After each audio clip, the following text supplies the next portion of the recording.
Hello friends, நான் உங்க Arunkumar. Welcome to my YouTube channel zoology hub Tamil. நம்ம இன்னைக்கு என்ன டாபிக் பார்க்க போறோம் அப்படின்னா நியூட்ரிஷன் அண்ட் இட்ஸ் டைப்ஸ் பார்க்க போறோம். இது அனிமல் பிசியாலஜி பேப்பர்ல வரும். அனிமல் பிசியாலஜி அப்படின்னா என்னன்னு ஷார்ட்டா சொல்லிடுறேன். அனிமல்ஸ், லிவிங் கிரியேச்சர்ஸ் எல்லாம் எப்படி அதோட பாடி ஃபங்க்ஷன்ஸ் ஆகுது, அதோட உடல்ல என்னென்ன செயல்பாடு ஆகுது அப்படிங்கிறத பத்தி படிக்கிறது தான் அனிமல் பிசியாலஜி பேப்பர்.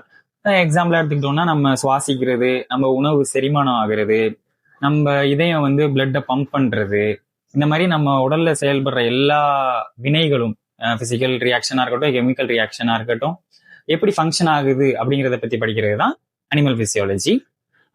வரிசையா அதுல 5 யூனிட் இருக்கு. நம்ம எல்லா சிஸ்டமும் பார்ப்போம். அதுல நியூட்ரிஷன் அப்படிங்கிற டாபிக் நம்ம இன்னைக்கு பார்க்க போறோம்.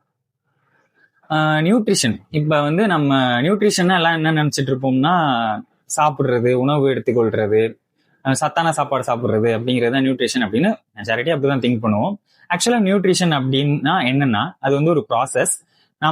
நமக்கு தேவையான ஊட்டச்சத்துக்களை உணவு மூலியமா எப்படி எடுத்துக்கிறோம், அது எப்படி நம்ம உடல்ல எப்படி சேருது, எப்படி ஃபங்க்ஷன்ஸ் பண்ணுது அப்படிங்கிற அந்த ஹோல் ப்ராசஸை பத்தி பாக்குறதும் நியூட்ரிஷன். அப்புறம் அதுல நிறைய டைப்ஸ் இருக்கு. இப்ப மனுஷங்க நம்ம சமைச்சு சாப்பிடுறோம். பிளான்ட்ஸ் தானா அதுவே சூரிய ஒளியிலிருந்து அதுக்கு தேவையான ஃபுட்டை ப்ரிப்பேர் பண்ணிக்குது. அது இல்லாம மற்ற உயிரினங்கள்லாம் எப்படி எல்லாம் உணவை எடுத்துக்குது, எப்படி எனர்ஜி கன்சியூம் பண்ணுது அப்படிங்கிறது தான் நியூட்ரிஷன் அப்படிங்கிற இந்த டாபிக். நியூட்ரிஷன் அப்படிங்கிறது நியூட்ரிரே அப்படிங்கிற லத்தீன் வார்த்தையிலிருந்து உருவானது. அதோட அர்த்தம் என்னன்னா, to feed, to make grow, to nourish அப்படின்னு பொருள்படும். அதாவது உணவூட்டம் கொடுக்கறது, அது மூலியமா வளர்றது அப்படிங்கிற மாதிரி பொருள்படும். இப்போ நியூட்ரிஷனோட டெஃபினேஷன் உங்களுக்கு ஸ்க்ரீன்ல டிஸ்பிளே ஆகும்.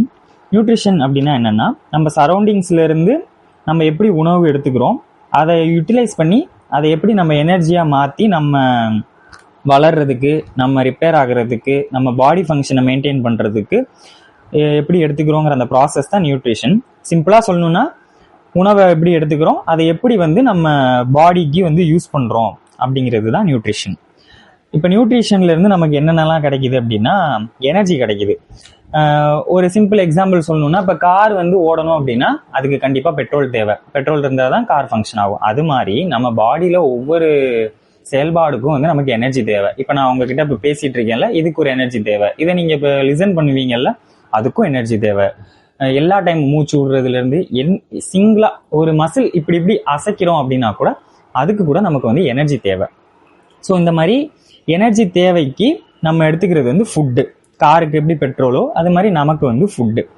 ஸோ ஃபுட்ல இருந்து தான் நமக்கு எனர்ஜி கிடைக்குது. அதுக்கப்புறம் நம்ம வளர்ச்சிக்கு நிறைய காம்போனன்ட்ஸ் தேவை. இந்த காம்போனன்ட்ஸ் எல்லாம் நமக்கு உணவுல இருந்து தான் கிடைக்குது. ஸோ வளர்ச்சிக்கும் ரொம்ப முக்கியமானது. அடுத்து நம்ம இப்போ நம்ம உடம்புல ஏதாவது காயம் ஏற்படும், அந்த சதை திருப்பி வளர்றதுக்கு, ஹீல் ஆகிறதுக்கு நமக்கு சில காரணிகள் தேவைப்படும். அதெல்லாம் நமக்கு உணவுல இருந்து, நியூட்ரிஷன்ல இருந்து தான் நமக்கு கிடைக்குது. அதே மாதிரி நமக்கு நோய் எதிர்ப்பு சக்தியும் நியூட்ரிஷன்ல இருந்து தான் கிடைக்கும். நம்ம லைஃப்பை மெயின்டைன் பண்றதுக்கு தேவையான எல்லா எனர்ஜி சோர்ஸுமே நமக்கு ஃபுட் மூலியமா தான் கிடைக்குது. இதை தான் நம்ம நியூட்ரிஷன் அப்படின்னு சொல்றோம். ஃபுட் மூலியமா நமக்கு கிடைக்கிற நியூட்ரியன்ஸை நம்ம ரெண்டா பிரிக்கிறோம். ஒன்று மேக்ரோ நியூட்ரியன்ஸ், இன்னொன்று மைக்ரோ நியூட்ரியன்ஸ். மேக்ரோ நியூட்ரியன்ஸ்னா கார்போஹைட்ரேட்ஸ், ப்ரோட்டீன்ஸ், லிப்பிட்ஸ். அது சைஸில் கொஞ்சம் பெரியதாக இருக்கும், காம்ப்ளெக்ஸாக இருக்கும் அந்த structure. Micro nutrients vitamins and minerals. இது எல்லாமே நம்ம பாடி ஃபங்க்ஷனுக்கு ரொம்ப முக்கியமானது. ஒவ்வொன்றுக்கும் ஒவ்வொரு ஃபங்க்ஷன் இருக்கு. அதோட ஸ்ட்ரக்சரு, அதோட காம்போசிஷன், அதில் என்னென்ன இருக்கு, அதோட ஃபங்க்ஷன் என்ன அப்படிங்கிறதெல்லாம் விலாவரியாக வர அடுத்தடுத்த வீடியோக்குள்ள பார்ப்போம். இப்போ நம்ம டைப்ஸ் ஆஃப் நியூட்ரிஷன் பார்க்க போகிறோம். நியூட்ரிஷனை பேசிக்கலாக 2 டிஃப்ரெண்ட் டைப்ஸாக பிரிச்சிருக்காங்க. ஆட்டோட்ராஃபிக் நியூட்ரிஷன், ஹெட்டரோட்ராஃபிக் நியூட்ரிஷன் அப்படின்னு. அதில் நிறைய சப்டைப்ஸ் இருக்கு. எல்லாத்தையும் இப்போ வரிசையாக பார்ப்போம். ஆட்டோட்ராஃபிக் நியூட்ரிஷன் அப்படின்னா, ஒரு ஆர்கானிசம் அதுக்கு தேவையான உணவை தானே ப்ரிப்பேர் பண்ணுச்சுன்னா அது ஆட்டோட்ராஃபிக் நியூட்ரிஷன். எக்ஸாம்பிளாக பிளான்ட்ஸு, குளோரோஃபில் கண்டென்ட் இருக்கிற ஆல்கேஸு, சில புரோட்டோசோன்ஸ் எல்லாம் ஆட்டோட்ராஃபிக் நியூட்ரிஷன் படி தனக்கு தேவையான உணவை அதுவே ப்ரிப்பேர் பண்ணிக்கும். ஹெட்டரோட்ராஃபிக் நியூட்ரிஷன் அப்படின்னா, உணவுக்காண்டி மற்ற உயிரினங்களை வந்து சார்ந்து இருக்கும். அடுத்த உயிரினங்களை சாப்பிட்டு அதை சார்ந்து வாழக்கூடியது வந்து ஹெட்டரோட்ராபிக் நியூட்ரிஷன். இதுல நிறைய சப்டைப்ஸ் இருக்கு. ஆட்டோட்ராபிக் நியூட்ரிஷன்லேயே 2 டைப்ஸ் இருக்கு. ஹோலோஃபைட்டிக் ஆர் போட்டோசிந்தட்டிக் ஆட்டோட்ராபிக் நியூட்ரிஷன். ரெண்டாவது வந்து கீமோசிந்தட்டிக் நியூட்ரிஷன். ஹோலோஃபைட்டிக் அப்படின்னா ஃபுட்டு வந்து சன்லைட்டு குளோரோஃபில்லோட ஹெல்ப்போட ப்ரிப்பேர் ஆகுறது வந்து ஹோலோஃபைட்டிக், அதாவது போட்டோசிந்தட்டிக். ஹோலோஃபைட்டிக் அப்படிங்கிற வார்த்தையை நம்ம ஏன் யூஸ் பண்றோம் அப்படின்னா, போட்டோசிந்தட்டிக் வந்து நார்மலா பிளான்ட்ஸை வந்து குறிக்கிறதுக்காக யூஸ் பண்றது. அதே போல சில புரோட்டோசோவாக்களும் இந்த மெத்தட்லயே வந்து உணவு தயாரிக்குது. அதனால அதை வந்து குறிப்பிடுறதுக்காண்டி ஹோலோஃபைட்டிக், பிளான்ட் பேசிஸ்ல உணவு தயாரிக்கிறது அப்படிங்கிறத சொல்றதுக்காண்டி தான் இந்த டேர்ம் யூஸ் பண்றாங்க.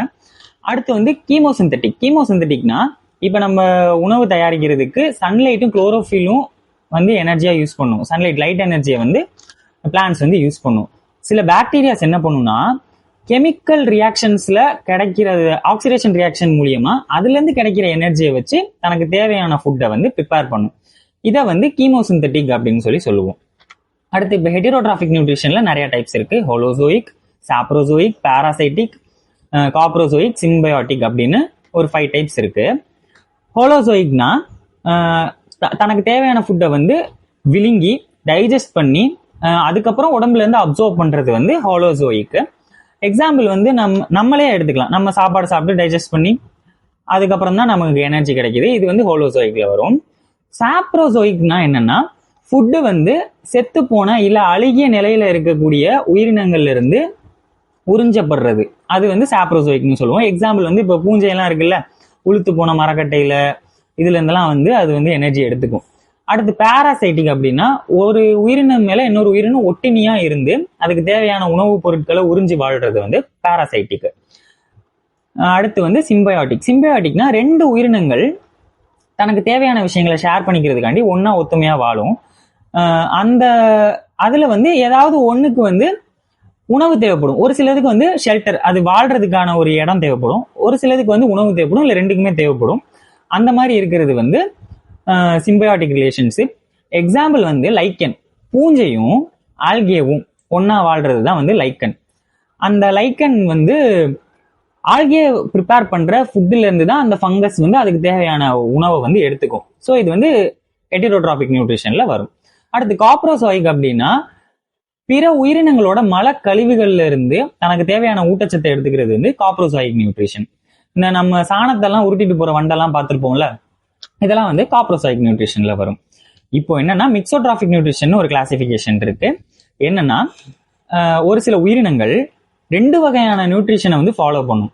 தானாவும் உணவை உற்பத்தி பண்ணிக்கும், அது இல்லாம பிற உயிர்களையும் சார்ந்திருக்கும். அந்த மாதிரி 2க்கு மேற்பட்ட நியூட்ரிஷனை வந்து வச்சிருக்கிறது வந்து மிக்சோட்ராபிக் நியூட்ரிஷன் சொல்லுவோம். ஃபார் எக்ஸாம்பிள் வந்து யூக்ளினா அப்படின்னு ஒரு உயிரினம் இருக்கு. அது சன்லைட் கிடைக்கும் பொழுது தனக்கு தேவையான ஃபுட்டை வந்து போட்டோசிந்தசிஸ் மூலியமா ப்ரிப்பேர் பண்ணிக்கும். சன்லைட் இல்லாத பொழுது ஆர்கானிக் மேட்டர்ல இருந்து தனக்கு தேவையான உணவை வந்து எடுத்துக்கும். ஸோ இதான் வந்து டைப்ஸ் ஆஃப் நியூட்ரிஷன். இதை வந்து ஒரு சார்ட் மாதிரி நான் கொடுத்துருக்கேன். இனிமே அடுத்தடுத்த வீடியோஸ்ல இந்த டைப்ஸை வந்து இன்னும் டீடைல்டா, ஆட்டோட்ராபிக் நியூட்ரிஷன்ல இருக்கிற அந்த போட்டோசிந்தசிஸ், கீமோசிந்தசிஸை இன்னும் டீடைல்டா அடுத்தடுத்த வீடியோவில் பார்க்கலாம். தேங்க்ஸ் ஃபார் வாட்சிங்.